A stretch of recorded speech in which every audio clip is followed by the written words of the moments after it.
Welcome, one and all. The stories that nature tells us are also our own stories. So, if you think the story that's wrapped up here in a coconut, or the story that is encapsulated here in a pineapple, if you think that that's their own story, then please know that their story is also ours because they come from the soil. And all of the elements are encapsulated in these: the sun, the water, the moon, the stars, fire, ether. They're all in here. And so are they in us as well. And all we're doing with this is replenishing the actual elements of the earth by using something else that is already encapsulated perfectly to the highest degree of electrical energy, the elements of the earth as well. That's why we don't cook if we want to remain on a very high bright vibration and we wish to stay the vibration of this coconut, of this pineapple, or, oops, of this red banana. We do not cook them if we need to keep the energy charge, the high electrical charge, and then transfer it to us. So there's another reason why I say the story of the earth, of nature, is our story, because we're not separate.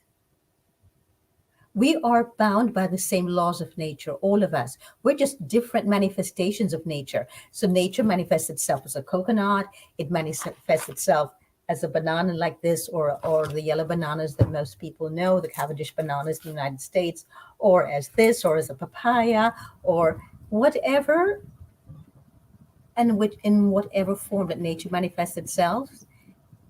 Please know it doesn't make anything any less than nature, and therefore the same is true for you. So just as a tree impersonates nature in the most magnificent ways, in my opinion, just as plants of the earth are integral part of nature, and this kelp here, this is kelp by the way, encapsulates all of the stories of the earth within it. This is from ancient times until now.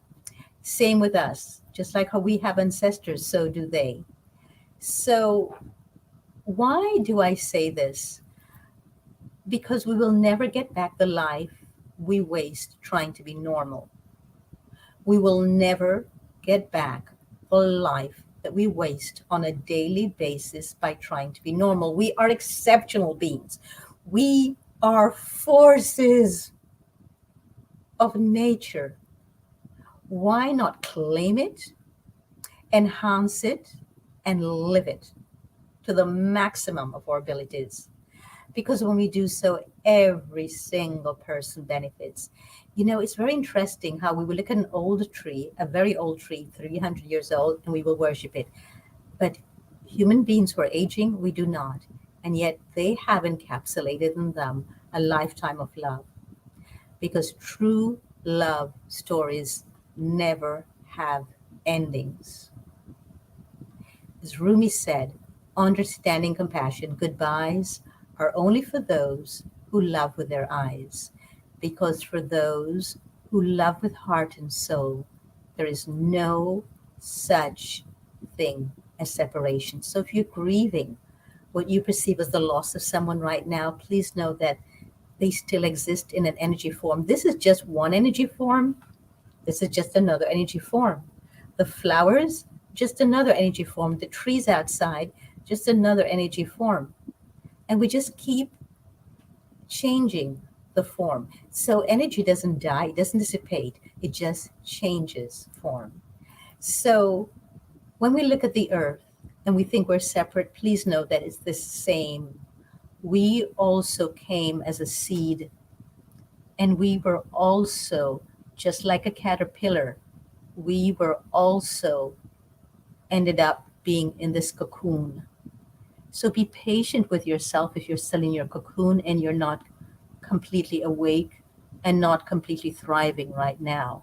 Stay in the cocoon as much as you need, but while you're there, make sure that you're also nurturing and nourishing yourself as much as you can so that when you emerge from the cocoon, you will begin to realize that you are the magic of the universe expressing itself as you.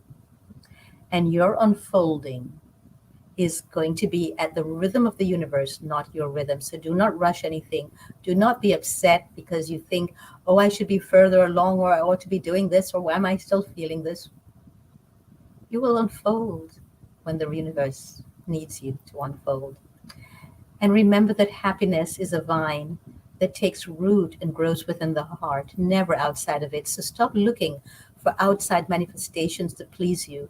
Go internally and heal all the ancestral work that's been handing down to you. Heal yourself on a very deep level, on the level of the heart, and you will realize only from the heart can you touch the sky. Yes, Rumi was correct with that. Only from the heart can we actually emerge into the full, healed, and loving, and also the full harmonious beings that we truly are. So your task is not to seek for love. Again, this is Rumi, but merely to seek and find all the barriers within yourself that you've built against it. That's why I say take that time of cocooning. If you're cocooning right now, and be absolutely happy with it. And just allow yourself what you need right now. You don't have to burst forth before your time. When you're ready, the universe will give you what you need to allow you to emerge. Because this place is only a dream. Only a sleeper considers it real. Then death comes like dawn, and you wake up laughing at what you thought was your grief. So do not allow yourself to get so caught up in grief that it becomes your own identity. Allow grief in and express it for yourself and use it during the cocoon period to enhance your own growth. But at some point, cast it off and join the rest of us in hearts. Because hearts united in pain and sorrow will not be separated by joy and happiness. Bonds that are woven in sadness are stronger than the ties of joy and pleasure. Love that is washed by tears will remain eternally pure and faithful. So I invite you today to allow yourself to feel whatever it is that you need to feel or you've been resisting, and then emerge from the cocoon as the butterfly that you are. And as Khalil Gibran says, keep me away from the wisdom that does not cry, so cry as much as you need now. The philosophy which does not laugh, laugh at yourself when it's time to. And the greatness that does not bow before children. So, to the children of the world, I hear you. I was a child too. And I know that what you've brought us, what you've brought forth in this life, is something that we all need. For those of you who are parents, thank you for taking on this sacred duty. And please know that your child is not here to be made shame of, to beat, to yell at, to abuse. Enhance their own presence here by simply welcoming them as they are. So the stories told in nature are our own stories. And it's always about rebirthing and dying and rebirthing again. Let's all look at all the rebirthing that's happening now, take part fully in it when we're ready, and emerge from it as the butterfly that you are. Thanks for tuning in. I look forward to seeing you here. More of these elegantly raw tidbits, Monday to Friday. Please click the notification button so you'll be notified. And also please subscribe and give a thumbs up if this was of any assistance to you. And please share this information in case there are others who need to hear it.